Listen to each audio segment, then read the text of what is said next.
Welcome to the Slop Farm. Enjoy the video. You'll begin by cleaning what Windows can remove automatically and uninstalling obvious space hogs. Open Settings, go to Storage, and turn on Storage Sense. This frees temp files and recycle bin items on a schedule.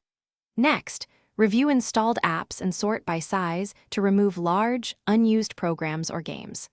Once done, empty the recycle bin and restart to ensure space is reclaimed. This prepares the system for deeper actions and prevents wasting effort on avoidable clutter. Now shift bulky personal data off the system drive to free significant space.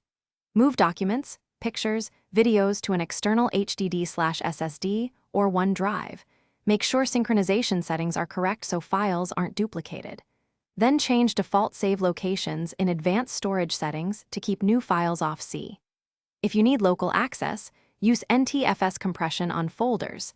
This reduces size without changing file behavior. Make sure critical files are backed up before moving or compressing. Finish by reclaiming leftover system space and adjusting partitions.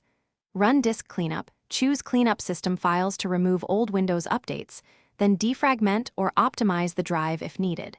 If C is still tight, open disk management to shrink or extend partitions, or add a new drive and move user folders there.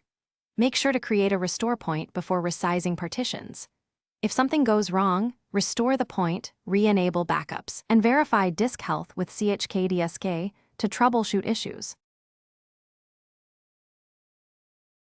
Thanks for watching. Consider subscribing if we helped you today.